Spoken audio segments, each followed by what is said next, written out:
Eto na nga mga katropa, kasalan na. Kaya ayan si baby Maddie nyo, Diyos mio, napaka-cute sa kanyang gown. Grabe. 4 PM pang start ng kasalan, pero ayun nga, gusto ko maaga kasi nga bumabagyo ngayong araw. Garden wedding nga pala to, kaya kahit ako, nabisita lang, di naman bride. Nako, isa ako sa mga kinakabahan talaga kasi girl, garden wedding to, walang room. Pagkarating nga namin sa venue, ayan nga pala yung bride. Diyos ko, punta doon, punta dito. Ayan, syempre photoshoot yan. Binihisan ko na rin pala si baby Maddie. At ito po yung outfit niya. Naku, anong masasabi nyo? Grabe, napaka-cute niya talaga sa outfit na yan. Sinabihan ko na rin nga pala sila mama na mag-picture taking na sila dito habang wala pang ganap. At ito nga ulit si baby Maddie nyo. Diyos mio, grabe. Ang sarap niya talagang ibulsa kasi tingnan nyo naman. Bagay na bagay sa kanya yung gown pati yung veil niya. O diba? Ganap na ganap yung pagiging little bride. Bali yung white gown niya, nirent ko lang po yan sa VS Collection. Itong pink gown niya, nung nag-birthday shoot siya sa VS Collection ko rin pong nirent yan. Sobrang mura lang, kaya nako, check it out na. Fast forward mga katropa, so ayan na nga po, nag-start na po yung garden wedding. Bali yung bride pala, buong pinsan ko, at sabi niya nga po sa coordinator, umulan, bumagyo, umaraw, tuloy pa rin ang garden wedding dahil pangarap niya daw to. So ito na nga mga katropa, for the walk-walk na kami. Medyo naloko ako kasi yung veil ni Maddie, tinanggal niya nung maglalakad na kami. Sayang, bagay na bagay pa naman niya yung veil niya kasi ganap na ganap talaga yung pagiging little bride. Pero ayun nga, thank God pa rin dahil naglakad po si Maddie. Pero wala po siyang ginawa dyan kundi kumaway-kaway sa mga tao. At syempre, isa to sa mga hinihintay talaga natin sa kasala na mag-walk down the aisle si bride. Pero nagulat kami dyan kasi si bride mismo yung kumakanta ng wedding song nila. O diba, ang bongga.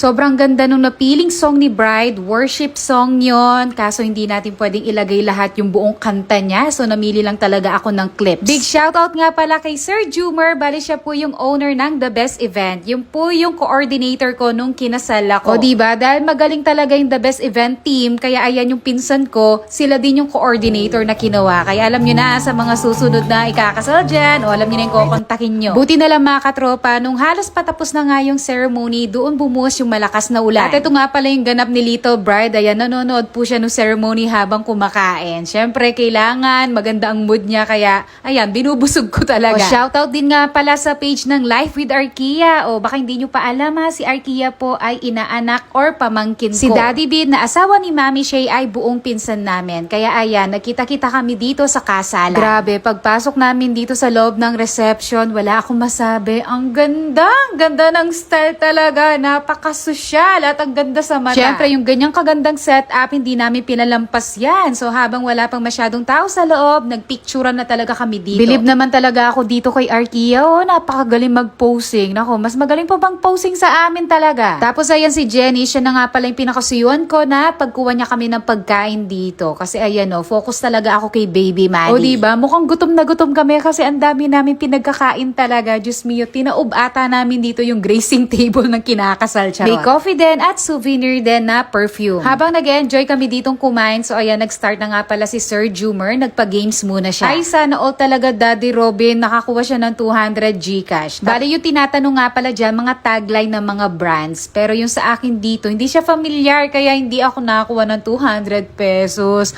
Ay, naku, sayang yun.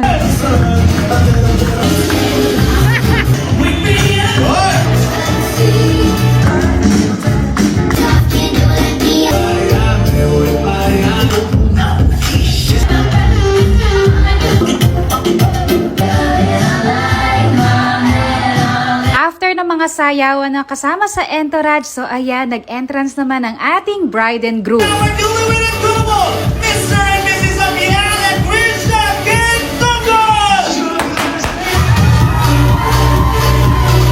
Sa mga may balak magpakasal dyan pero hanggang ngayon undecided pa, nako, ako na nagsasabi sa inyo, lahat ng gastos nyo, yung pagod nyo, sakripisyo nyo, yung long preparations nyo, lahat magiging worth it po yan. By the way mga katropa, sa oras na to, tulog time na talaga ni Baby Maddie. Kaya ayan, habang kumakain kami dito ng dinner, so ayan, kalong-kalong ko siya. At nag-start na dyan yung mga tradition na ginagawa kapag may kasalan, like yung kuwanan ng garter. Isa to talaga sa mga hinihintay ko sa reception kasi nako, nakakatuwa talaga sila dyan. Lalo na yung pasayaw-sayaw dyan. Diyos me, anong ginawa ng kuya ko? Bakit kumendeng na kumendeng? Bali kung sino nga pala dyan yung hindi malambot, hindi masyado nagalaw, siya yung maglalagay ng garter doon sa mapipiling babae. Pero itong pinsan ko kasi may jowa bell, so hindi na namili ng babae. Kumbaga tinawag na lang yung girlfriend niya. So, ayan, sinayawan niya ng sinayawan. Pagkatapos niyan, siya naman yung maglalagay ng garter sa leg ng kanyang jowa. Fast forward mga katropa, so ayan, nagbigay na pala ng mga messages yan, yung best man, matron of honor, and yung mga closest friends ni bride and groom. So ayan, mag-cheers nga daw dito, pero ang hawak ko kasi etong dede ni Baby Maddie, so ayan na lang yung tinaas ko. Siyempre, yung hiling magbibigay ng messages dyan, yung mga parents ni bride and groom. O siya, hanggang dito na lang yung vlog. Thank you for watching. Bye-bye!